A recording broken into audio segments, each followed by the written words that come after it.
오늘은 1편에 이어 또 다른 명언들의 유래를 살펴봅니다. 짧지만 강렬한 말 속에 담긴 역사와 철학, 지금부터 시작합니다. 신은 죽었다. 철학자 프레드리 니체가 남긴 말입니다.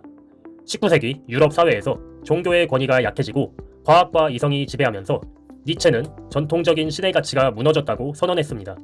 이 말은 단순히 신의 존재를 부정하는 선언이 아닙니다. 무신론적 외침이라기보다는 인간이 스스로 새로운 가치를 만들어야 한다는 경고였습니다. 이 말은 오늘날까지도 인간이 어떤 기준으로 살아야 하는가에 대한 질문을 던지고 있습니다. 모든 국민은 그 수준에 맞는 정부를 가진다. 프랑스 사상가 조제프 드 메스트르의 말입니다. 당시 그는 혁명과 반동의 소용돌이 속에서 국민 스스로가 성숙하지 않으면 좋은 정부를 가질 수 없다고 강조했습니다. 이 말은 오늘날 민주주의 사회에도 그대로 통합니다. 정치가 마음에 들지 않는다면 그 책임은 결국 국민 개개인의 선택과 수준에 있다는 냉정한 진실을 일깨워줍니다. 짐이 곧 국가다. 루이 14세가 했다고 전해지는 말입니다. 프랑스 절대 왕정의 상징인 이 문장은 국가의 모든 권력을 군주가 쥐고 있다는 정신을 잘 보여줍니다. 하지만 이런 절대 권력은 결국 프랑스 혁명으로 무너지고 말았죠. 실제로 이 말을 했다는 기록은 불확실하지만 그의 통치 철학을 대표하는 구절로 남아있습니다. 군대는 배가 불러야 움직인다. 유능한 전략가였던 나폴레옹의 말입니다. 화려한 전술과 잘 훈련된 군대도 결국 식량이 뒷받침되지 못하면 무용지물이라는 사실을 강조한 말입니다. 실제로 나폴레옹이 러시아 원정을 실패한 중요한 이유도 보급선 문제였습니다. 오늘날 기업 경영이나 조직 운영에서도 기본을 먼저 챙겨야 한다는 교훈으로 자주 인용됩니다. 권력은 총구에서 나온다.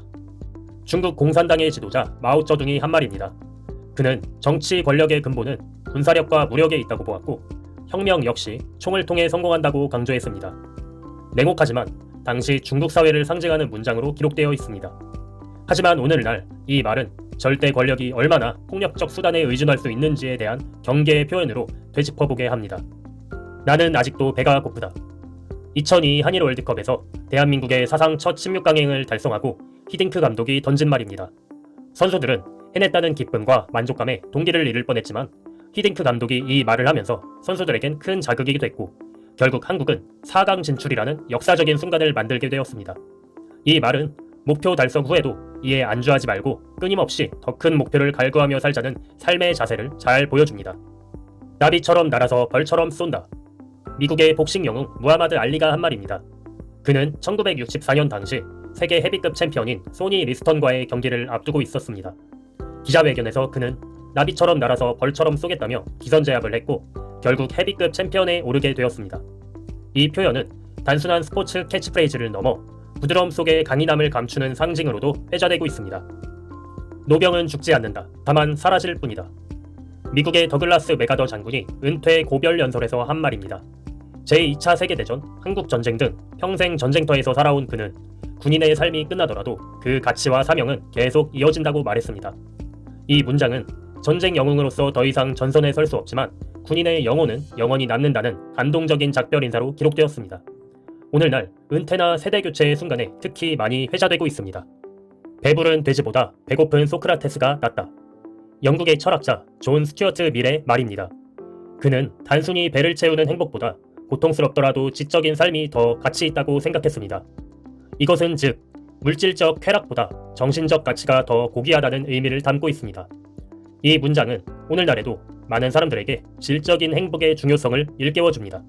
삶은 가까이서 보면 비극이고 멀리서 보면 희극이다. 영국의 영화배우이자 감독이었던 찰리 채플린의 말입니다. 그는 코미디를 통해 웃음을 주었지만 가까이에서 바라본 삶은 누구에게나 고난과 비극이 있음을 알았습니다. 그러나 한 발 물러나 본다면 그것은 유머와 희극으로 바뀔 수도 있다는 말이죠.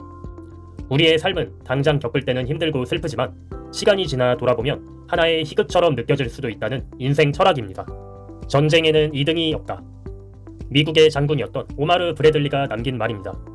제2차 세계대전 당시 유럽연합군 최고사령관으로 활약하며 승리를 거머쥔 브래들리는 영광과 자만에 취해 이 말을 했습니다.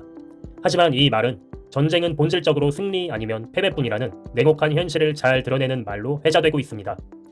이 때문에 오늘날의 경쟁사회나 스포츠에서도 종종 비유적으로 사용되며 패자에게는 아무것도 남지 않는다는 비참함을 잘 드러내는 명언입니다. 타인은 지옥이다. 프랑스의 실존주의 철학자 장폴 사르트르의 연극 닫힌 방에서 나온 구절입니다. 그는 타인의 시선과 평가가 개인의 자유를 억압한다고 보았습니다. 이 말은 인간관계의 본질적인 어려움을 드러내고 타인에 의해 규정된 속박이 지옥처럼 느껴진다는 철학적 메시지를 담고 있습니다. 눈물 젖은 빵을 먹어보지 못한 자. 독일의 대문호 괴테가 남긴 명언입니다. 이 문장은 그의 시 빌헬름 마이스터의 수업시대 13장에서 하프 켜는 노인이 부르는 노래에서 나온 표현으로 걱정거리 하나 없는 천상의 신들이 인간의 근심 걱정을 이해하겠냐는 도발적인 내용을 담고 있습니다.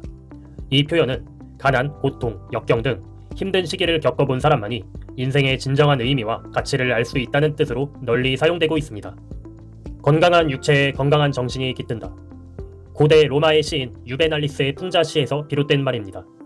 당시 로마인들은 지나친 부와 권력 대신 진정으로 필요한 것은 강인한 몸과 지혜로운 정신이라고 생각했습니다.